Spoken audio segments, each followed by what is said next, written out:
Welcome to our channel. Today we how to use Westlaw Edge for advanced legal research, beginner guide step by step clearly. To begin your journey with Westlaw Edge, start by accessing the Westlaw Edge website. Log in with your credentials provided by your institution or your organization.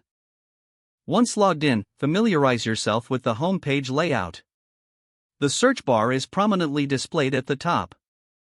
Enter a legal issue, case name, or relevant keywords into the search bar.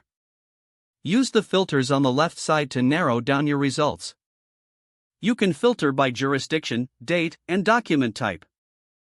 After you input your query, hit the search button to generate results. Review the results displayed. Each entry will show a brief summary providing essential context. Click on the case or statute title to open it for detailed viewing. Take note of the citation provided for future reference. On the case page, you will find a headnote summarizing key legal principles. Check the history and subsequent treatment of the case to understand its current standing. Use the Shepherd's tool to explore citing references connected to the case. This feature helps you see how other cases have interpreted the one you're researching.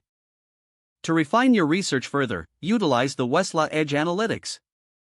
This feature allows you to access data visualizations and insights about trends in your area of law. If you want to find secondary sources, click on the Secondary Sources tab. Here you can browse legal encyclopedias, treatises, and law reviews. Understanding the key site signal is essential for assessing the reliability of a source. Make use of Westlaw's advanced search options for more precise results. You can enter specific terms or phrases using Boolean operators. For an even deeper dive into your topic, consider using the Topics feature. This feature groups related materials for easy access. As you gather information, remember to take notes on relevant findings.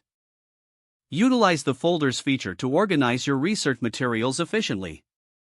You can save important documents directly into your folders. Don't forget to like this video and subscribe to our channel for more step-by-step tech guides.